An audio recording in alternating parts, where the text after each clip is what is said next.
नमस्कार मित्रों, खेल और खिलाड़ियों की आवाज़ खेल पथ में आपका हार्दिक स्वागत है।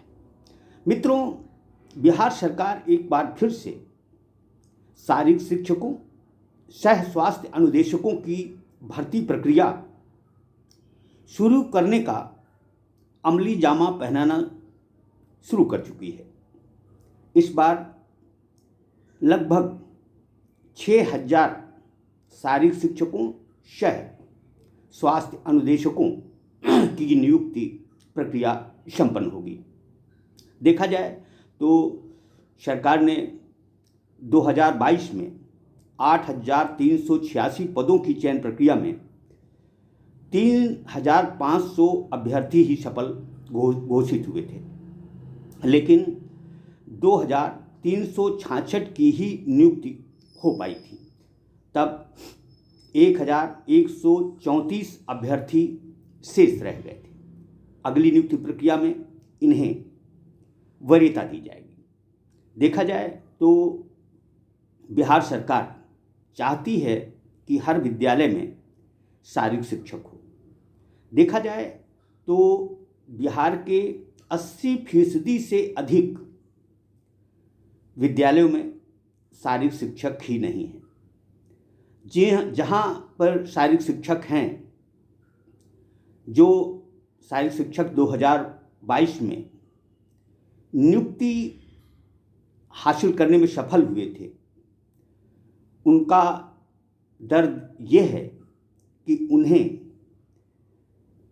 नियुक्ति से पहले यही पता नहीं था कि उन्हें अंशकालिक रूप में रखा जा रहा है तथा 8,000 रुपये मासिक मानदेय मिलेगा। सरकार के इस छल से जहां लगभग 2,300 शारीरिक शिक्षक वेतन विसंगति को लेकर परेशान हैं, सरकार से वेतन विसंगति दूर करने तथा उन्हें पूर्णकालिक किए जाने की मांग कर रहे हैं, वहीं सरकार शारीरिक शिक्षकों, सह स्वास्थ्य अनुदेशकों की माली हालत को देखने की बजाय एक बार फिर से शारीरिक शिक्षकों, सह स्वास्थ्य अनुदेशकों की भर्ती प्रक्रिया शुरू करने पर आमादा है। देखा जाए तो जो इस बार शारीरिक शिक्षकों, सह स्वास्थ्य अनुदेशकों को अवसर मिलेगा, उनकी उम्र 21 से 42 वर्ष होनी चाहिए। अब सवाल ये उठता है कि जो शारीरिक शिक्षक,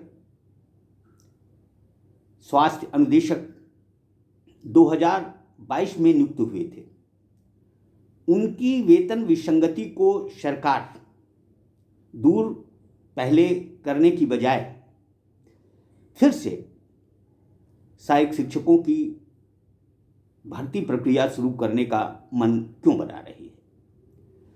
दरअसल जब पुरानी भर्ती प्रक्रिया से ही शारीरिक शिक्षक, स्वास्थ्य अनुदेशक खुश नहीं हैं, तो फिर ऐसे में नीतीश सरकार जो फिर से लगभग 6,000 शारीरिक शिक्षकों की भर्ती करने जा रही है, आखिर उनका भविष्य चौपट करने की क्यों कोशिश हो रही है?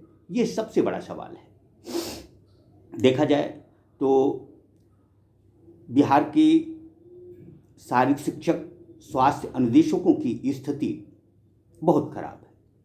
यद्यपि पड़ोसी राज्यों की स्थिति भी अच्छी नहीं है, लेकिन जो मुख्यमंत्री नीतीश कुमार बिहार में सुशासन की बात करते हैं, उन्हें इस बात का इल्म होना चाहिए कि कोई शारीरिक शिक्षक, स्वास्थ्य अनुदेशक महंगाई के इस दौर में 8,000 रुपये महीने में किस तरह अपना गुजारा कर पाएगा? क्या नीतीश कुमार इस बात से अनभिज्ञ हैं कि महंगाई चरम पर है और उनकी सल्तनत में शारीरिक शिक्षक, स्वास्थ्य अनुदेशक दर दर की ठोकरें खा रहे हैं। जहां ये शारीरिक शिक्षक कर्जदार हो गए हैं, वहीं कुछ शारीरिक शिक्षकों का कहना है कि पैसे के अभाव में वह अपने माता पिता का इलाज नहीं करवा पा रहे हैं, अपने बच्चों को शिक्षा नहीं दिला पा रहे हैं।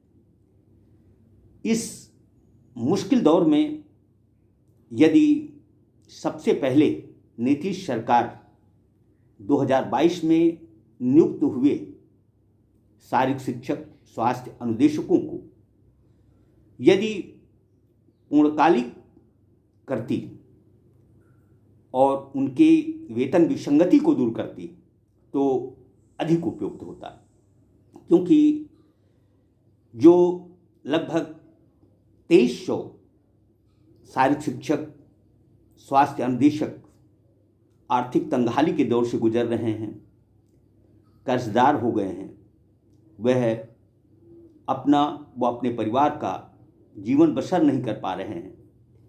ऐसे में सबसे पहले नीतीश सरकार का ये फर्ज बनता है कि वह 2022 में नियुक्त शारीरिक शिक्षकों, स्वास्थ्य अनुदेशकों को पहले पूर्णकालिक करें और उनकी वेतन विसंगति को दूर करें। उसके बाद में यह नई भर्ती प्रक्रिया शुरू होनी चाहिए। देखा जाए तो 2022 में नियुक्त शारीरिक शिक्षक, स्वास्थ्य अनुदेशकों की यह भी शिकायत है कि उनकी कठिन परीक्षा के बाद उन्हें चयन का मौका मिला, लेकिन दुख और अफसोस की बात है कि बिहार सरकार ने इन शारीरिक शिक्षकों के साथ धोखा किया है। इन्हें अंधेरे में रखा गया। इन शारीरिक शिक्षकों, स्वास्थ्य अनुदेशकों को यह पता ही नहीं था कि उन्हें अंशकालिक रूप में नौकरी मिलेगी तथा 8,000 रुपये मासिक मानदेय पर गुजारा करना होगा। जिस तरह हमारे शारीरिक शिक्षक दर दर की ठोकरें खा रहे हैं, आर्थिक तंगहाली के दौर से गुजर रहे हैं और वह जिस तरह से नीतीश सरकार की आलोचना कर रहे हैं, उससे दुख होता है कि हमारी हुकूमतें पढ़े लिखे युवाओं को किस तरह बेवकूफ़ बनाती हैं, किस तरह उनकी भावनाओं के साथ खिलवाड़ करती हैं। खेलपथ एक बार फिर से मुख्यमंत्री नीतीश कुमार जी से आग्रह करता है कि 2022 में जिन शारीरिक शिक्षकों, स्वास्थ्य अनुदेशकों को नियुक्ति मिली थी, उन्हें सबसे पहले पूर्णकालिक किया जाए और उनकी वेतन विसंगति को दूर किया जाए। उसके बाद जो लगभग 6,000 शारीरिक शिक्षकों की भर्ती प्रक्रिया शुरू करने का सरकार प्रयास कर रही है, उसे करना चाहिए। दरअसल आज के इस दौर में जिस तरह का महंगाई का दौर चल रहा है, उसमें किसी भी युवा के लिए 8,000 रुपये मासिक मानदेय पर काम करना उचित नहीं कहा जा सकता। इस बात को मुख्यमंत्री को ध्यान देना चाहिए। जो शारीरिक शिक्षक आर्थिक तंगहाली के दौर से गुजर रहे हैं, उन शारीरिक शिक्षकों की स्थिति को ध्यान में रखते हुए बिहार सरकार को सबसे पहले उन्हें पूर्णकालिक करना चाहिए। उनके मानदेय में आशातीत बढ़ोतरी करनी चाहिए, तभी ये शारीरिक शिक्षक खेलों की महत्ता भावी पीढ़ी को बता पाएंगे। जय हिंद, जय भारत।